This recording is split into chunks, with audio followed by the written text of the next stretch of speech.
যত ডেজার্টই খাই না কেন পুডিং আমার কাছে বেস্ট মনে হয়, কারণ বানাতে সময় কম লাগে, খেতেও দারুণ টেস্টি হয়।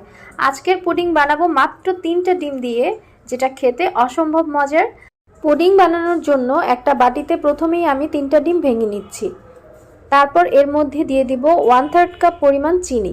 চিনি দিয়ে ডিমের সাথে ভালো করে মিক্সড করে নিতে হবে।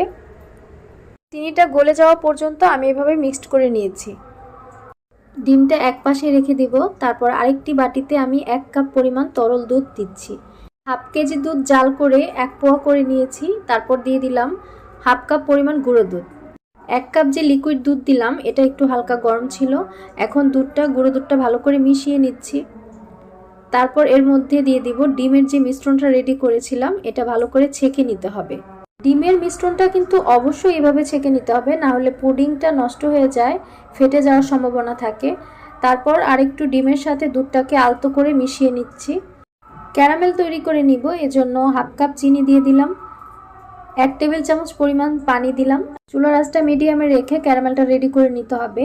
খেয়াল রাখতে হবে যাতে পুড়ে না যায়। যখন কালারটা একটু হালকা গাঢ় হবে তখন চুলাটা অফ করে দিয়ে এভাবে পুডিংয়ের মোল্ডের মধ্যে ঢেলে নিতে হবে।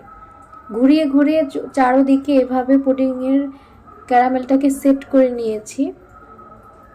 যখন ঠান্ডা হয়ে যাবে এর মধ্যে ডিম আর দুধের যে মিশ্রণটা আমি রেডি করেছিলাম এর মধ্যে দিয়ে দিব।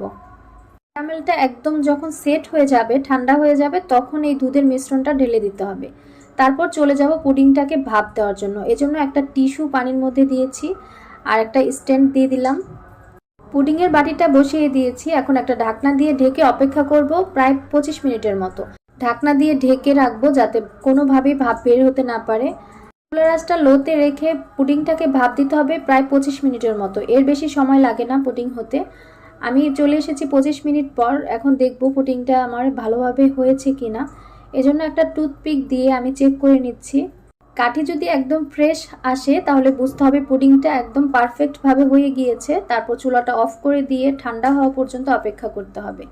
পুডিংটাকে আমি নর্মাল ফ্রিজে 1 ঘন্টার মতো রেখে ঠান্ডা করে নিয়েছি। এখন পুডিংটা মোল্ড আউট করে আপনাদের দেখাচ্ছি। চারদিকে এভাবে ছুরি দিয়ে একটু আলগা করে দিতে হবে। তারপর একটা প্লেটে আমি মোল্ড আউট করে নিচ্ছি। পুডিং মোল্ড আউট করতে গেলে একটু ভয় ভয় লাগে যে আমার পুডিংটা হলো কিনা। তো আমি দেখাচ্ছি আপনাদেরকে। দেখতেই পাচ্ছেন কতটা পারফেক্টভাবে পুডিংটা হয়ে গিয়েছে।